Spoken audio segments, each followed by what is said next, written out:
So today is my first podcast, and I want to tell you about something that I experienced today.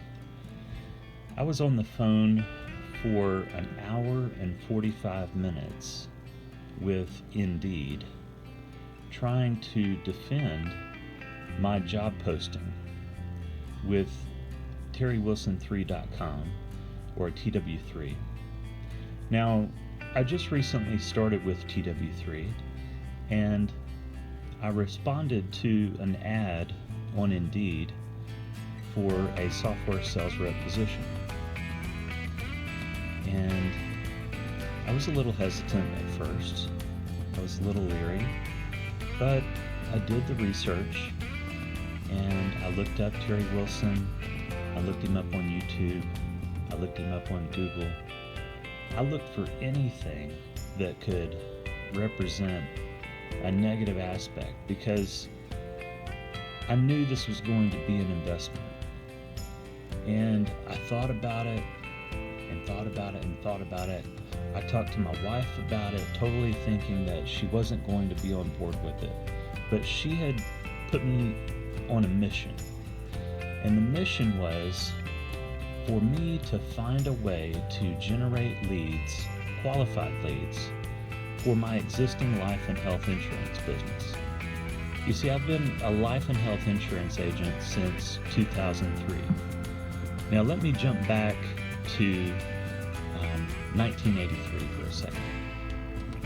So I was born in 1975, and in 1983, I was in the newspaper. I was 8 years old. I was walking a wooden duck at a 4th of July parade in Maumelle, Arkansas, at Lake Valencia. And my grandfather was an arts and craftsman when he retired, so he made the slingshots and the rubber band guns. But this particular product that he made was it was a duck with flapping feet with wheels on it, and the flapping feet were on the outside of the wheels, and then it had a long stick with a handle on it. And so here I was walking down the boardwalk, and didn't know it at the time, of course, but the next morning I woke up and I saw my picture in the paper with an article that mentioned my name, my age, what I was doing, watching the skydivers come in and for the 4th of July parade, and there I was walking that wooden duck. And the caption said, "Looking for water." Now, interesting thing happens when you're a young boy at 8 years old, and all of a sudden you see yourself in the newspaper, and you come to love that fame and that recognition. So I immediately had this dream of becoming an actor. And as I imagine any parent would, they would be scared for their child to pursue a career in acting because so many people try it and don't make it. But I was determined. So I talked my parents into letting me take acting classes, and then I eventually was an extra in 2 different movies. One of the movies was called The Ernest Green Story, which was it took place in Little Rock, Arkansas, and it was about it took place in the 1950s. So we were dressed up in 1950s attire, and I got to meet a lot of cool actors like Morris Chestnut, Tico Wells, CCH Pounders. Let's see, I got to meet I forget his name. I think his name is Sonny Schrader, something like that. From he played Enos on the old Dukes of Hazzard. There were some other actors in there. O.C. Davis was in there, and so it was really an amazing experience to be out there 12 hours a day, and I really learned quickly about the concept of hurry up and wait, because there was a lot of sitting around, and then once they got the lights ready and they got the actors ready and everything like that, they would say quiet on the set. And then I really learned a lot about what it takes to make a movie. And then, over the years, as I took more acting classes, I had a dream of going to a high school that was an arts and magnet high school that offered a drama program that I could be involved in all of the different plays. But my parents wanted me to go to an all-boys Catholic school where I had to wear a suit and a tie every day for 4 years, 9th through 12th grade. And believe it or not, that school only offered one play out of the 4 years that I was there, and I was in it, of course. It was called Mr. Roberts, and I had a small part in the play. But I went on to pursue what my parents said would be my backup plan. If I wanted to be an actor, I needed to have a backup plan. So I got my degree in radio, television, and film, and I got a minor in film. And so, my first job as I got out of college was working for an ESPN affiliate as a researcher for the Great Outdoor Games, and this was in the year 2000. Now, this was a 6-month gig with no guarantee of employment after, and after that 6 months, they offered me a position working evenings, but I had I just met my first wife, and she had a daughter from a previous marriage, so I didn't want to work nights, so I decided to do something else. I kind of found insurance by accident. So I worked for Aflac. I started out representing Aflac in the state of Arkansas, and then as the years passed on, I got licensed in other states, and after about 2 years, I was promoted to a district sales coordinator position, and it was around Valentine's Day when I got promoted, and my wife at the time, she gave me a present to open up for getting that promotion. And when I opened it up, it was that newspaper clipping of me when I was 8 years old walking the duck, and a note on it inside that beautiful frame that said, "Doesn't God have a funny sense of humor?" There you were walking the duck when you were 8 years old, and now you're working for him. And so I really felt like that was my dream coming true. That maybe I had a different idea of what my dream was, but in the insurance business, I was able to take those scripts and make them my own, and essentially become what I would say is that you have to have scripts. When you think about some of the top actors out there, one of the top male actors comes to mind, and that's Tom Cruise. And he follows a script, and he makes a lot of money doing it. So anyway, I grew up in Little Rock, Arkansas, moved into that district sales coordinator position, and I excelled, and then I took a promotion to move to Houston, Texas, and that's where I really felt like my dream was going to come true, because in the early years, my dream was always to move to Hollywood, California. And there was a class in college called Inside Hollywood, and it was a 3-hour course, and normally the 3-hour courses would last the full semester, but this particular course was just a week long during spring break, and you would get the full 3 credit hours, but all you would do is travel out there with an existing talent recruiter, and she would teach you and everyone in the class how to be successful by moving out to Hollywood, where to go, who to talk to, how to start your career.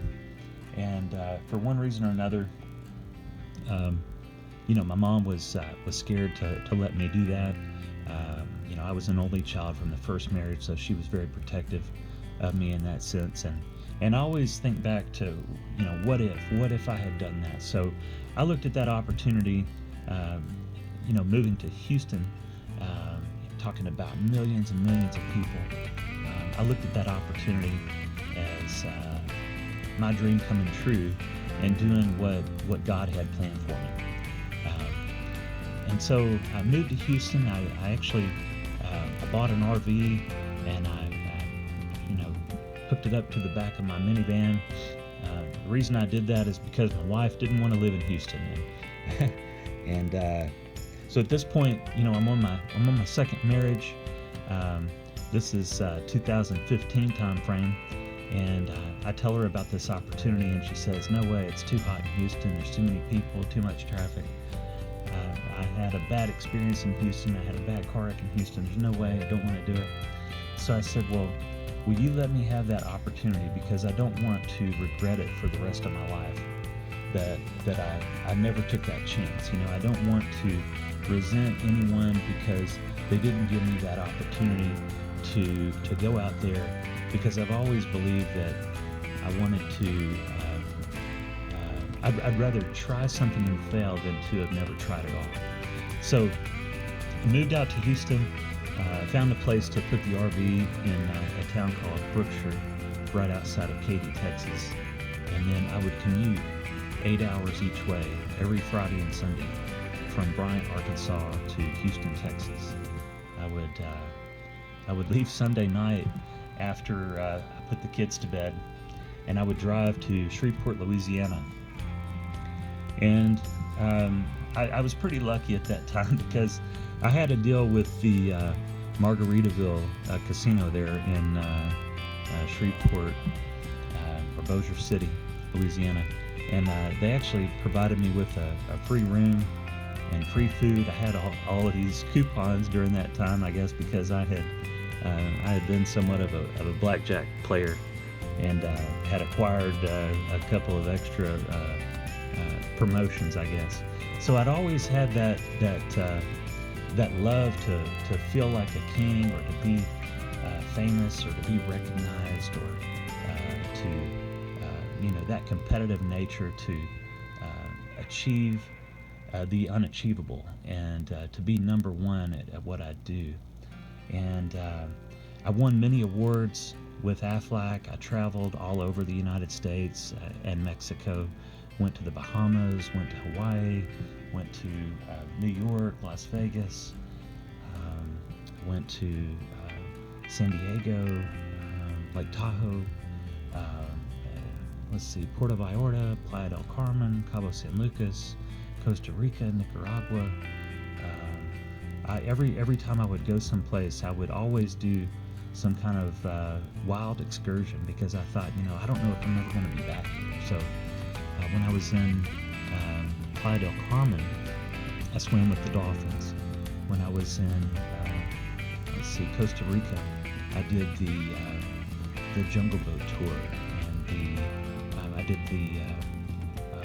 the river rapids. I actually fell outside of the boat, and my wife and I we met a couple when we were actually there together, and met a couple right outside of the airport in the transportation bus to the resort that we were heading to, and I'll never forget his name. His name was Solo, and he was a helicopter mechanic, a contractor that would go to Iraq for, I want to say he would go for something like a month, and then he would be off for a month, or he may have gone out there for 6 weeks and off for 4 weeks or something like that. But he actually pulled me back in that boat, and it was crazy, because it's kind of like the movie Forrest Gump. We had when Lieutenant Dan would say, "Get down, move to the right, move to the left," or whatever, and that's what we would have to do when we were in that boat. And one time I didn't do what our instructor told us to do, and I fell out of the back of the boat. And they had told us how to, what we needed to do. We needed to put our legs straight out. We needed to put our hands behind our head and fold our elbows in next to our ears, so that we wouldn't break any bones as we were going through those, I guess you would call them wild river rapids in Costa Rica. But he pulled me back in the boat, and who knows what would have happened. But while we were there, we also went to the top of a live volcano in Nicaragua. We we rode on a boat on Lake Nicaragua, which is the only freshwater lake in the world that has sharks in it. We got to see the downtown churches in Nicaragua, and we got to go in Costa Rica. We went to the mud baths and the swimming pools that had volcanic ash in them. And I mean, it was absolutely amazing. We went ziplining and horseback riding. When we went to Hawaii, we of course did all of the touristy things. We went to Pearl Harbor, we went to North Shore, we went snorkeling, we took a side trip to Maui, we flew in a helicopter and saw all of the Hawaiian Islands, and we saw places where they filmed, like the introduction to the movie Jurassic Park, or where they filmed Lost. We actually, on the last night we were there, they had the red carpet affair for the TV show Lost, and we got to see all of the different actors and actresses there. When we went to the Bahamas, we rode on these jet skis out in the middle of the Bermuda Triangle, and when we were in Miami, we did the airboat tour, the Everglades. Drove on the airboat through the Everglades and ate fried alligator. I mean, just living the dream, you know. And so that leads me to the current time frame here, which is July 16th, 2019. And the reason I have this selected on Dream and July 16th, 2019 is because, they say when you start out with a podcast, you want to start out with just the audio. And then, you want to slowly develop that into incorporating the video into it. And so that's what I'm in the process of doing, is purchasing the necessary equipment that I'll need for the podcast. But something interesting happened today that I think really makes for a good first blog or a good first podcast. And I'll tell you exactly what happened. So I started with TW3, I would say about 2 weeks ago. And so right at the beginning, let's just call it July 1st this year, started. And I was a little leery about it. I responded to an ad on Indeed that indicated that they were looking for a software sales representative. And as I looked further into it and I talked with my recruiter, I found out more information about it, and I thought to myself, man, this is what my wife is wanting me to find. She's wanting me to find qualified leads that come directly to me, that I can call and talk to them about health insurance quotes or life insurance quotes or dental or vision or short-term disability or supplemental insurance or term life insurance or whole life insurance. The thing is I've been paying for leads, and I wouldn't really call those leads, because when I call those folks, I get the response that they never were interested in getting a quote. Why am I calling them? And so I felt like I was getting I would be getting the exact same thing if I had picked up a phone book and called a number out of the phone book. So I thought, man, there's no way I can spend, $5, $10, $15, $25, $50 on these leads when they're not even qualified leads. I mean, it's disappointing to invest your money into something that you think is going to provide return on that investment, and then come to find out it doesn't.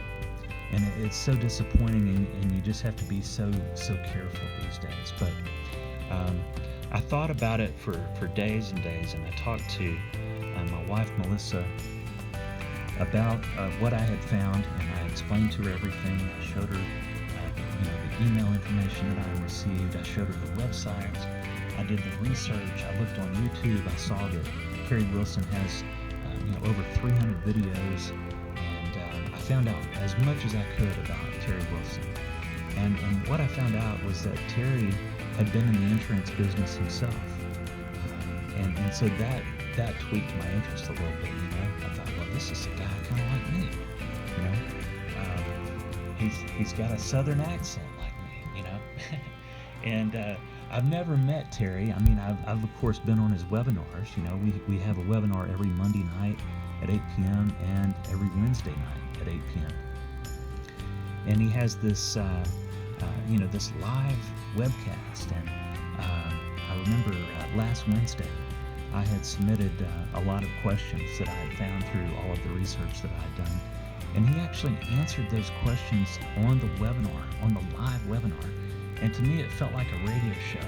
It felt like, it is a radio show. It's a podcast. It's a blog. It's helping people. And what I love about it is that it provides what they say in the sales book is what you need to become a millionaire. You need 7 different streams of income to become a millionaire. So my background is that I worked for Aflac for 15 years, and I retired from Aflac. And so Aflac has a plan where if you work for them for 10 years, then whatever insurance policies you've written in that time frame, you are 100% vested in receiving those residual commissions for as long as those policyholders continue to pay for those policies. And that's for the rest of my life. When I die, it's passed on to my wife. When she dies, it's passed on to my children. So it's never ending. We're always going to have that income coming in from Aflac. So I looked at that and I said, okay, I've got what I would call a base salary here. And even though this is a commission-only job, I'm used to that, because since 2003 I've been a 1099 employee. They don't take any taxes out of my paycheck. I have to keep up with my mileage and my business expenses for my laptop, my desktop, my cell phone, my internet, anything related to the business. I can keep those receipts and use that as a write-off, as a business expense. I work out of my sunroom, so I can write off the square footage of my sunroom as a business expense. So that counteracts any taxes that I would have to pay. And I've always preferred to be self-employed, using my social security number as my tax ID number. At one point in time, I tried to form a subchapter S corporation called the Wood Agency, and it just got really confusing. Now, what I did 2 weeks ago is I put together what my dreams have always been and what my wife's dreams have always been, and I came up with a company name that represents my dream and hers.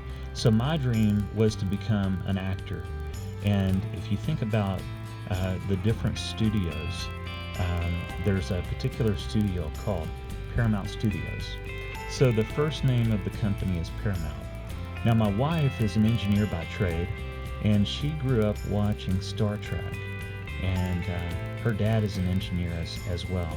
So she loves Star Trek so much, and as you know, in Star Trek they have the USS Enterprise. So that's what led her to pursue her degree in, as an engineer.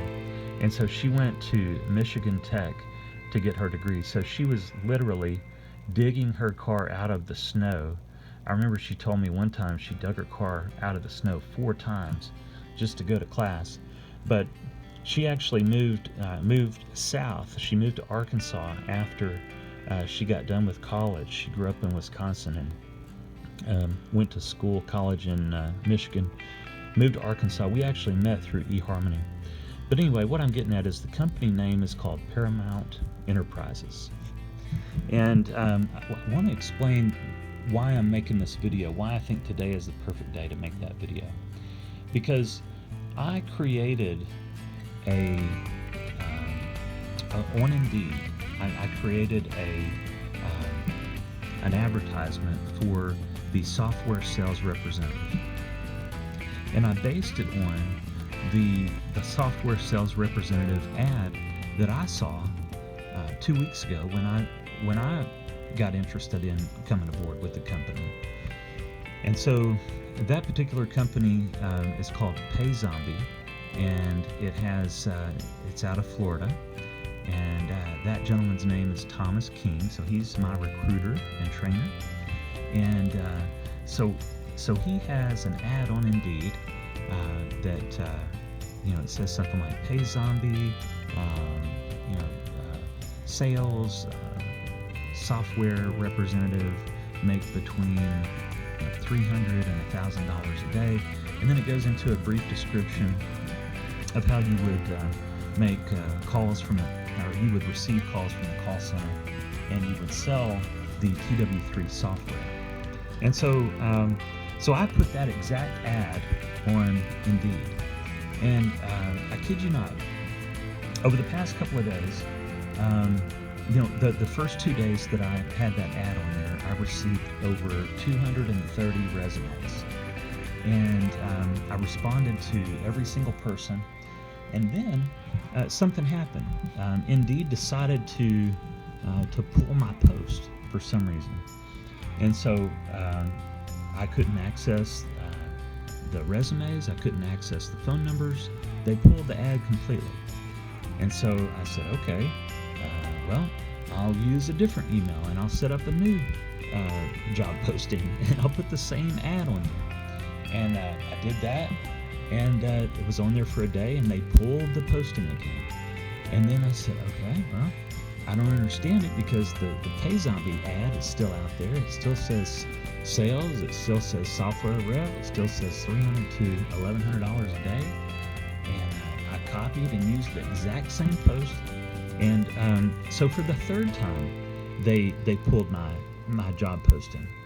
And so finally today, I got a phone call from Indeed, and I was on the phone with that representative for an hour and 45 minutes explaining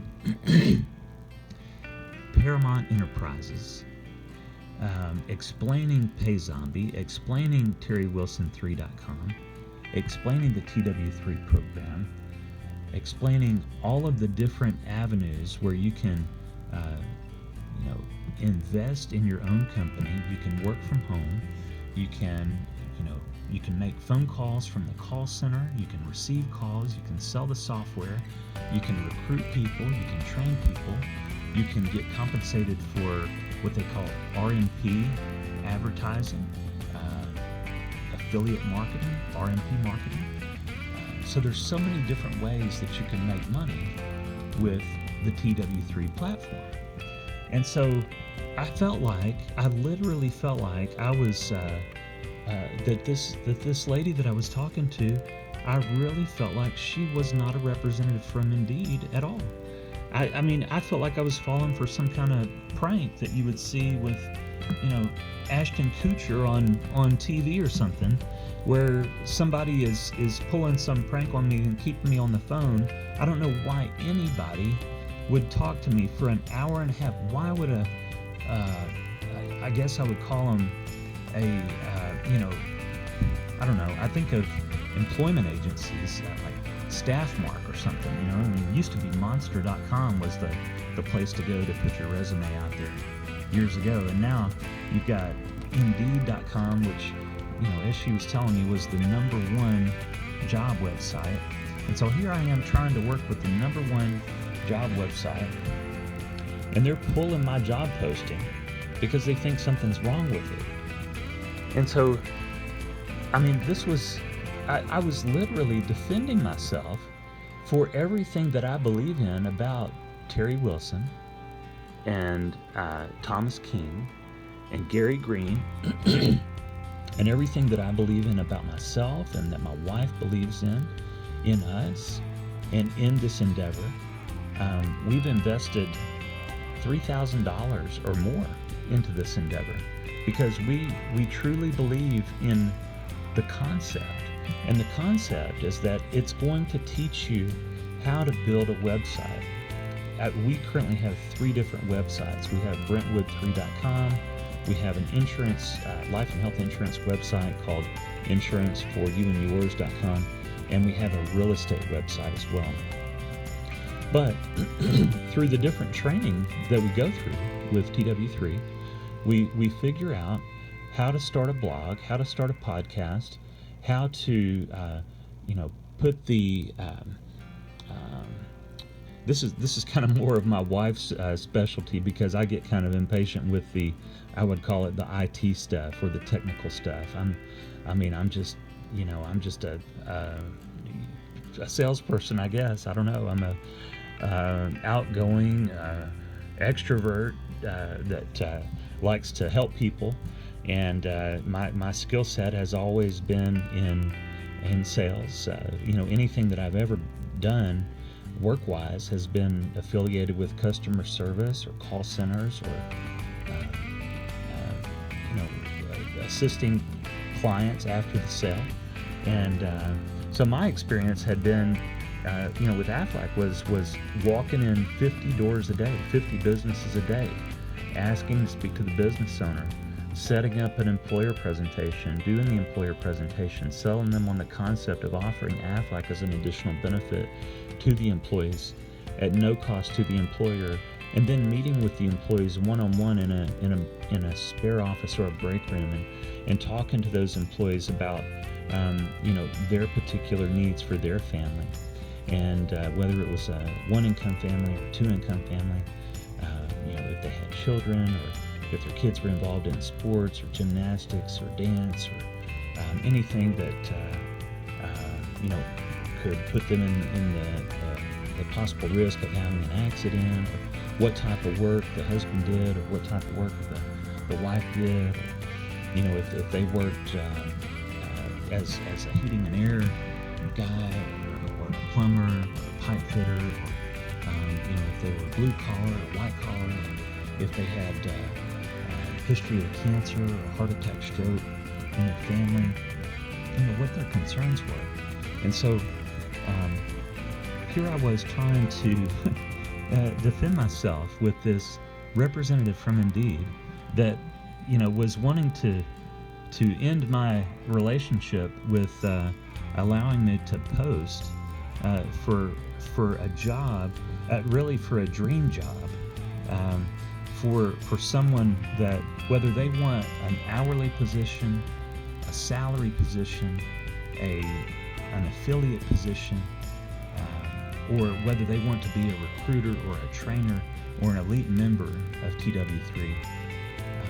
We've got all of the different options, all of the different ways that we can use this information, this software, to build our business, to find the people that want the product that we offer now, and not spend time calling on people that haven't indicated any interest in the product. So finally, here we are on the phone, and I even asked her. I said, I just can't imagine that you would be so interested. She kept asking me question after question after question, and I said, I just can't imagine you being so interested in why I want to have this ad on Indeed. I'm not trying to do anything bad here. I'm trying to show people how to be successful, how to have their own business, how to build relationships, how to offer qualified leads to, let's say, for example, people that sell car insurance, or people that sell home insurance, or car salespeople, or people that need a lawyer, or people that need different types of programs, and they just need help finding the right place. And so with TW3, we are taught how to generate these leads for those other companies, and that's where you get into the RMP affiliate marketing. And it's just amazing how much money you can make doing this. last night I was on the live webinar, and we have a new person that's been with us for about 6 months, and they've already made $78,000. I remember the previous week, Terry was telling us how in 2 hours he made $1,100.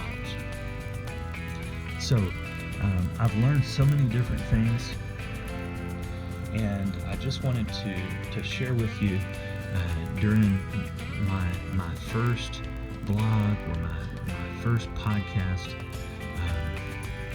The I guess the toughest sell I ever made was the one to the Indeed. I don't know what her particular title is, but apparently somebody thought I was trying to do something wrong, and they assigned her to contact me to find out what I was doing. And the next thing you know, after I explained to her everything that we're trying to accomplish with our program, she is finding interest in it herself, and she's asking how many people do you want to hire? It's like she's wanting to help me find these people that want to build their dream and build their business. It doesn't matter what type of business it is.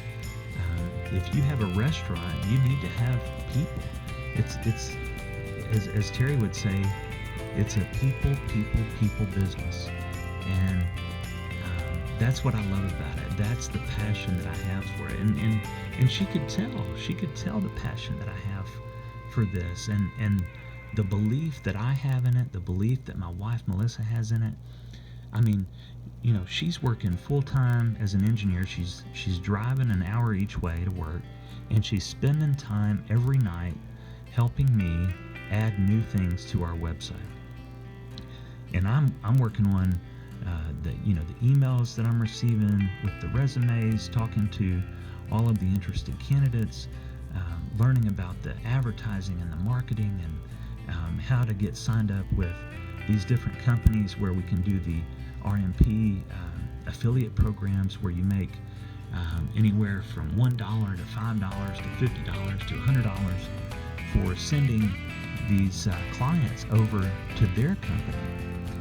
So there's many different ways to make your dreams come true with TW3, and I look forward to posting my next video on the podcast, and I was trying to figure out the best way to share all of the details that I experienced today with this call with Indeed.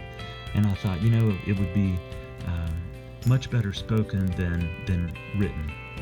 So I appreciate you listening, and I look forward to answering any questions that you might have about TW3, any questions that you have about building your business, helping you to find those quality leads for those people that want it and need it now. And again, thank you for your time this evening, and I look forward to talking with you on the next episode. Thank you. Have a good night.